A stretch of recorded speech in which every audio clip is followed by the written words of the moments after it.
Hey everyone, welcome back to our channel. If you're frustrated with your iRobot Roomba flashing error code 16 in 2025, don't worry, we've got you covered.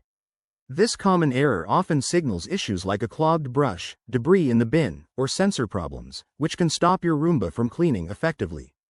In this video, I'll walk you through simple, step-by-step fixes that you can do at home in just a few minutes. Let's dive right in. First things first, safety is key. Make sure your Roomba is turned off and unplugged to avoid any accidents. This error is usually related to mechanical blockages, so start by flipping your Roomba over.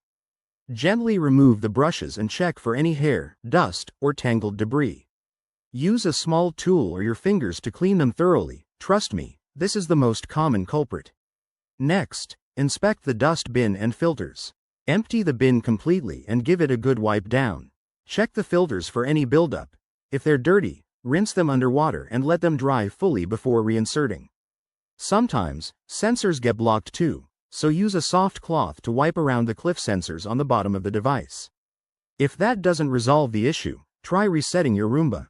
Hold down the Clean button for about 10 seconds until you hear a tone, then release it. This can clear temporary glitches.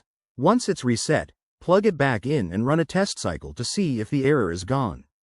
In most cases, these steps should fix error code 16, but if the problem persists, it might be a hardware issue. Contact iRobot customer support. They're great at helping with warranties or advanced troubleshooting. Remember, regular maintenance like weekly cleanings can prevent this error from happening again. There you have it, your Roomba should be back to its efficient self. If this video helped you, give it a thumbs up, subscribe for more tech fixes, and drop a comment if you have questions. Thanks for watching, and see you in the next one.